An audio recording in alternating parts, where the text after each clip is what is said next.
tolong antarkan aku kepada Rasul.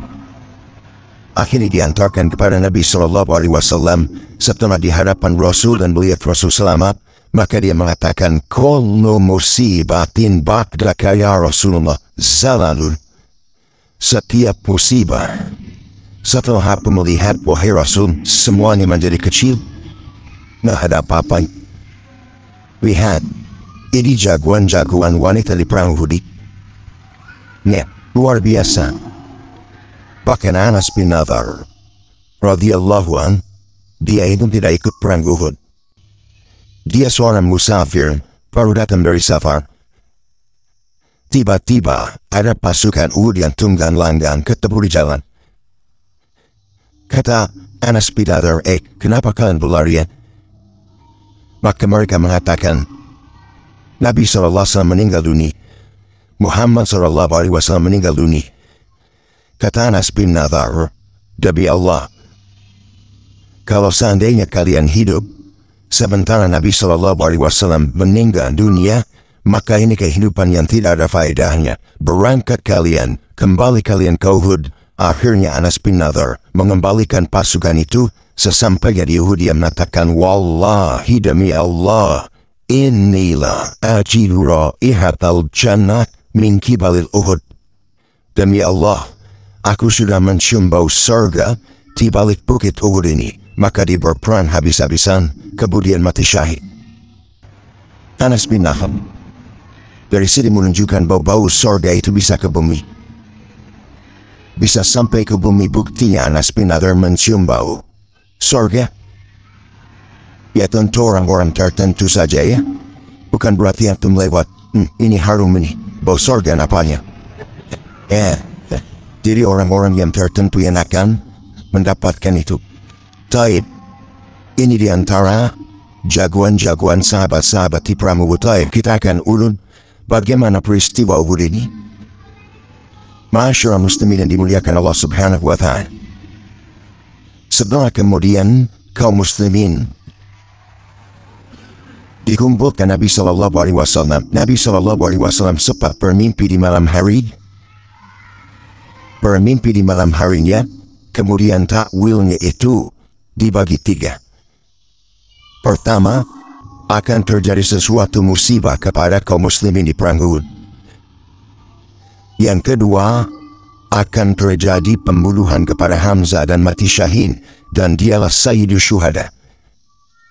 Yang ketiga, setelah pulangnya mereka dari perang Uhud, maka ada kebaikan yang akan mengangkat derajat kaum muslimin. Ini di antara tiga takwil mimpi Nabi Sallallahu Alaihi Wasallam.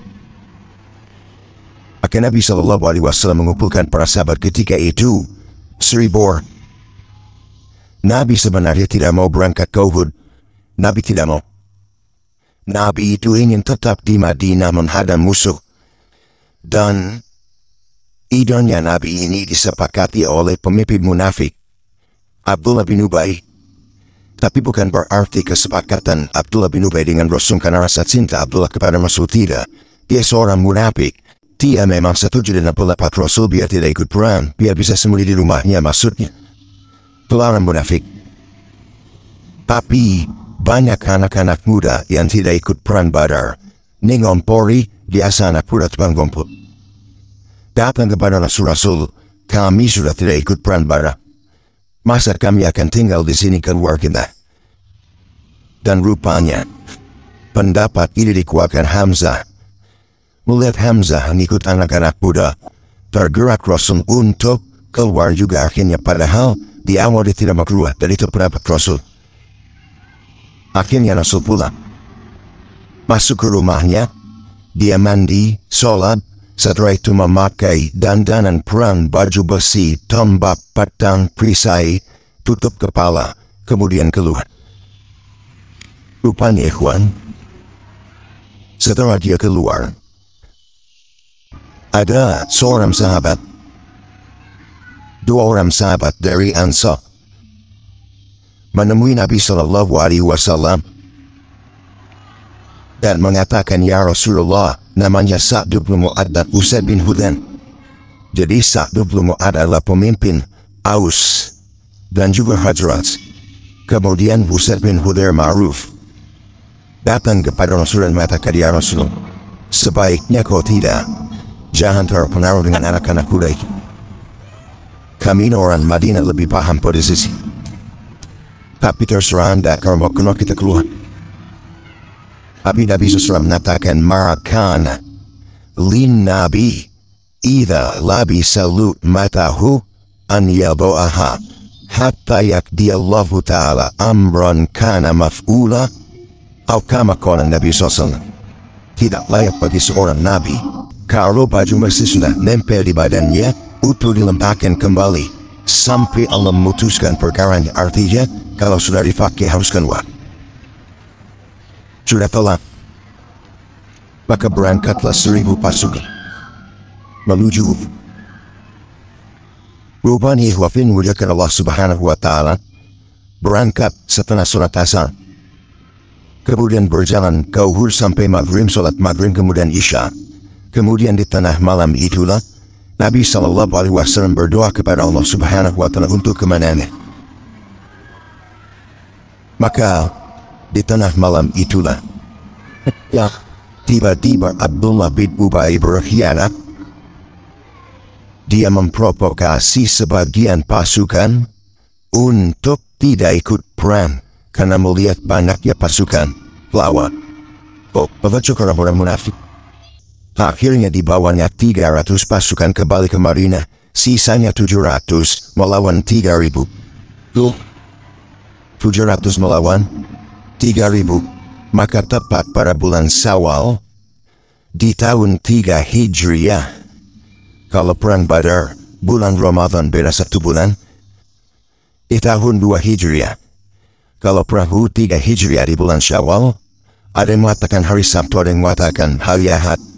Maka keesokan harinya Nabi SAW bergerak. Ketika itu melihat pasukan semakin sedikit dari 1000 menjadi 700, maka 2 kabilah yang lainnya merasa ragu. Di antaranya adalah kabilah Bani Salamah dan kabilah Bani Harith. Pulang juga ikut Abdullah bin Ubay itu. Tapi kemudian diyakinikan, kemudian Allah menetapkan hati kedua kabilah ini. Akhirnya mereka pun tetap bersama Rasul, sehingga Allah turunkan surah Al-Imran ayat 122 kalau tidak salah. "Idh hammat ta'ifatani minkum an tabshara wallahu waliyukuma wa 'alallahi falyatawakkalul mu'minun." Ketika dua pasukan mulai ragu-ragu, maka Allah menjadi wali keduanya, dan hendaklah orang yang beriman bertawakal kepada Allah Subhanahu wa Ta'ala. Baik, keesokan harinya berjumpa dua pasukan itu. Ketika itu Rasul membagi dua pasukan menjadi dua. Pertama, pasukan yang diletakkan di Bukit Rumah atau disebut dengan Bukit Ainain, yang sekarang menjadi kuburan syuhada pada syuhada Uhud. 70 syuhada Uhud dikubur di situ karena ketika dikubur di bawah terjadi banjir. Ingat, syuhada Uhud itu pernah banjir. Bukan dulu baru-baru. Ya, pada era Raja siapa di Saudi terjadi banjir besar. Kemudian banjir ini sampai ke kuburan syuhada. Akhirnya apa? Jasadnya naik, namanya pasir. Ya kan, kena air naik tuh. Subhanallah. Semua jasad syuhada Uhud tidak ada yang berubah sampai hari ini. Oleh kerajaan Saudi, kemudian dipindah kuburannya di atas kan dan naik di atas lagi. Ya, di bukit yang dulunya tempat pemanasnya kalau banjir tidak terkena air lagi. Sampai Hamzah nampak jahitan. Orang tahu siapa Hamzah karena dibedel oleh Hindu, nggak nampak ini Hamzah. Dari itu keajaiban dunia. Ya, jadi ketika Nabi SAW menempatkan 50 pemanah dipimpin oleh Zubair Al-Ansari, dipimpin oleh Zubair Al-Ansari, Abdullah bin Zubair Al-Ansari, 50 pemanah, maka sisanya bersama Rasul, dipimpin Rasul langsung. Kemudian Abu Bakar Siddiq, Mus'ab bin Umair dan yang lainnya. Subhanallah, di awal peperangan mana setiap narakan perang tadi, siapapun jagoan orang Quraisy bisa ditebas oleh jagoan orang Islam. Dan sistem Uberoz itu maksudnya, perantan di mana jagoanmu ni jagoanku, mana jagoanmu ni jagoanku. Sampai puluhan dikeluarkan dari jagoan mereka, tetap kalah oleh jagoan kaum muslimin, hanya beberapa jagoan muslim yang meninggal. Tapi sebagian besar jagoannya orang kafir meninggal. Dan itu sudah mengecilkan mereka. Maka di awal peperangan, Nabi SAW mana? Lah orang-orang yang di atas itu para pemanasan ada diletakkan, takut ada pasukan dari belakang. Makanya mereka siap-siap pemanah dari atas. Lah Khalid bin Walid itu 3 kali berusaha untuk naik ke bukit Ain, tidak bisa. Tidak bisa, serang ditembaki panah. Sampai ketika kaum muslimin lengah, kemudian beristihad untuk turun karena melihat Abu Sufyan lari, pasukan Abu Sufyan juga tunggang langgang. Lari semuanya. Maka dari atas 40 pemanah ingin turun ke bawah. Kata pimpinannya Abdullah bin Zubair Ansari tanah. Apapun yang terjadi, Rasul pernah ngomong, apakah kami harus mati atau menang? Jangan pernah turun. Itu kata Nabi. Tapi 40 sahabat ini beristihad sehingga sisanya 10 mereka terpaksa turun. Ketika mereka turun, Khalid melihatnya, maka dia bawa pasukan memutar bukit. Akhirnya menyusul 40 orang ini dari belakang. Sebentar saja, dengan satu tangan Khalid bisa membunuh 10 para sahabat Rasul. Kemudian sisanya dibunuh oleh orang-orang kafir yang lainnya sehingga meninggal semuanya 40. Sehingga para pemanah 30 orang di atas. Dari situ kekuatan kaum muslimin sudah mulai kacau. Karena tidak bisa lagi melindungi dari arah belakang. Ketika itulah kemudian Khalid berteriak, "Oh Ulul Hubal, oh Ulul Hubal," kata. Maksudnya memanggil-manggil Tuhannya Hubal. Abu Sufyan yang tunggang langgang mendengar suara Khalid, ini Khalid, kita menang. Ya, Khalid dari belakang. Akhirnya dia kembali dengan pasukannya menghadap Rasul. Di situlah Rasul kemudian dikepung di tengah-tengah. Lah saat terkepung dua terpencar-pencar. Lah Ibnu Qamiyah seorang musyrik ini mencari siapa yang memegang bendera. Karena itulah pemimpinnya. Dari kejauhan dilihatnya ini ada orang yang memegang bendera kok kayak Rasul. Akhirnya dia mendekati pemegang bendera itu, kemudian ditebas rupanya Mus'ab bin Umair. Dan syahid di tangan Ibnu Qamiyah. Ketika dia berhasil membunuh Mus'ab, dia sangka Rasul, tiba-tiba berteriak, "Qataltu Muhammad, aku sudah membunuh Muhammad." Mendengar sahabat, para Rasul meninggal dunia. Langsung tunggang langgang. Lari ke sana, lari ke sini. Pokoknya mereka ada yang terdiam, ada yang lari, ada yang sudah putus asa. Pokoknya kondisi sangat ketika itu sangat luar biasa mencekam. Sampai akhirnya Nabi SAW terperosok ke dalam jurang yang sudah disiapkan berhari-hari. Masuk perangkap Rasul. Ketika Nabi SAW masuk perangkap, itulah datang Ibnu Qamiyah membawa pedangnya, kemudian menghantamnya di atas kepala Rasul, sehingga helm penutup kepala Rasul pecah dari 2, serpihannya masuk di pipi Rasul sampai dalam. Darah di mana-mana. Kemudian Rasulullah SAW hampir sempoyongan sakit, pinggang sakit, gigi karena retak giginya. Giginya patah. Ya, maka Nabi SAW kemudian mengatakan, "Halumu ya ashabi, kemari wahai sahabatku." Maka datanglah 7 orang dari Muhajirin, dari Ansar, dan 2 orang dari Muhajirin. Terus membela Rasul. Akhirnya 7 orang dari Ansar ini meninggal juga. Ketika itu Talha dan Sa'd bin Abi Waqqas sisa 2. Dari situ maka ketika melihat Rasul sedang terdesap, datanglah Abu Bakar, datanglah Umar, datanglah Ali, datang para sahabat yang lain. Tapi ini isu Rasul meninggal sudah kemana-mana. Ya. Maka kemudian Abu Sufyan mendatangi Umar bin Khattab radhiyallahu anhu mengatakan, "Oh Ulul Hubal, Maha Tinggi Hubal." Maka Rasul mengatakan, jawab ucapan si Abu Sufyan, "Allahu a'la wa ajal," Allah lebih tinggi dan lebih mulia. Kemudian Abu Sufyan menjawab, kepada Umar bin Khattab dan pasukan kaum muslimin, lana al-uzza, wala uzza laku, kami punya uzza, kalian tidak punya uzza. Ya. Kata Rasul jawab, Allahu maulana la maula laku. Allah pelindung kami dan kalian tidak punya hal. Kemudian Abu Sufyan mengatakan, hari ini adalah ganti hari kemarin, maksudnya hari ini ganti dari perang Badar. Ya, perang Badar kami kalah, tapi ini ganti ya. Maka Umar mengatakan, tidak, ini bukan ganti kalian. Orang-orang yang terbunuh di antara kami masuk surga, dan orang-orang yang terbunuh di antara kalian pasti masuk neraka. Akhirnya Sultan, kata Abu Sufyan, ya Umar, anshuduka Allah, tolong jujur, apakah Muhammad masih hidup? Maka Umar mengatakan ya, dan engkau akan mendengar ucapannya. Maka kata Abu Sufyan, demi Allah, engkau lebih jujur dibandingkan ibnu Qamiyah.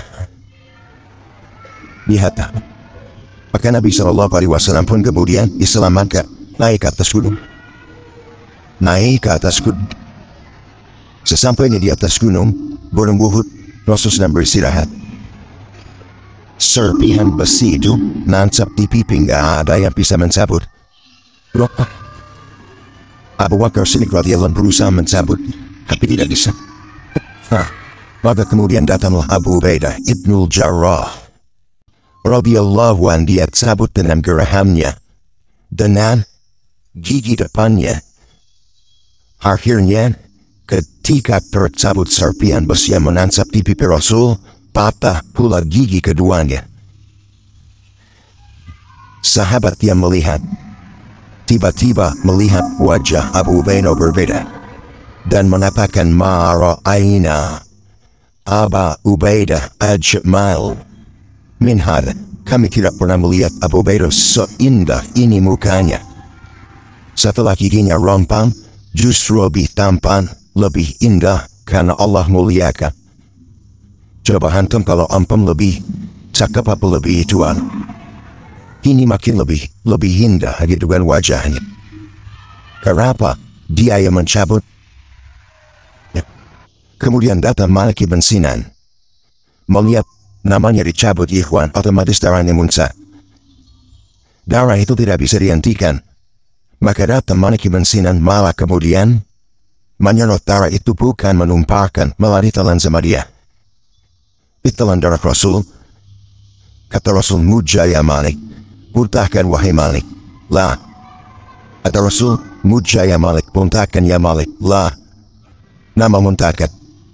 Akhirnya Nabi SAW mengatakan, tidak akan mungkin tersentuh neraka orang yang darahnya bercampur dengan darah umat Rasul. Dari surah kemudian datanglah wanita-wanita yang menolong Rasul, datanglah Fatimah, datanglah Ummu Sulaim, kemudian rabat Nabi SAW. Luar biasa. Ya. Kemudian Nabi SAW pun diselamatkan dan pulang ke Madinah. Dari sini banyak pelajaran besar di perang Uhud. Kekalahan akibat daripada perselisihan para sahabat kepada Rasul. Maka saya ingatkan dengan firman Allah Subhanahu wa Ta'ala, "Falyahdharil ladzina yukhalifuna an amri an tusibahum fitnah aw yusibahum adzabun alim." Hendaklah takut siapapun yang menyelisih perintah Rasul. Pasti akan ditimpa fitnah kepada mereka atau adab yang pedih. Maka perang Uhud ini pelajaran besar. Kekalahan kaum muslimin karena mereka tidak menuruti perintah Rasulullah Sallallahu Alaihi Wasallam. Untuk mengakhiri cerita ini, ada satu kisah di perang Uhud tentang seorang laki-laki yang membunuh dengan ganas dan gagah berani. Banyak kaum musyrikin tumbang di tangannya. Sahabat memujinya dan mengatakan, innaku min ahli jannah ya Rasulullah. Rasul, pasti dia masuk surga. Tapi Rasul mengatakan, la, huwa min ahlina, dia termasuk penduduk neraka. Kemudian sahabat mengatakan, ya Rasulullah, dia sudah banyak membunuh musyrikun. Kata Rasulullah, kau lihat kematiannya. Dia bukan mati karena syahid, tapi mati bunuh diri. Ketika tombak yang menancap di dadanya, tidak kuat karena menahan rasa sakitnya. Supaya cepat mati, akhirnya dia tancapkan sekalian biar cepat mati. Berarti dia bukan mati karena tombak musuh, tapi mati karena bunuh diri. Dari sini menunjukkan bahwa jihad itu karena Allah. Karena ada juga yang terlibat dalam perang ini, orang yang tidak pernah sujud. Usairim namanya. Ada seorang yang namanya Usairim, seorang Yahudi. Dia ingin terlibat dalam perang Uhud, belum masuk Islam. Tapi setelah pertempuran, dia berlangsung dan ikut perang, tiba-tiba dia bersyahadat kepada Rasul, bersyahadat kepada Allah, asyhadu an la ilaha illallah, wa asyhadu anna Muhammadan Rasulullah. Kemudian dia mati syahid. Kata Abu Hurairah, maukah aku tunjukkan kalian kepada seorang yang tidak pernah sujud walaupun satu kali, tapi dia termasuk ahli surga? Kemudian Rasul mengatakan dialah Usairi. Usairi tidak pernah sujud tapi masuk surga. Ya, luar biasa.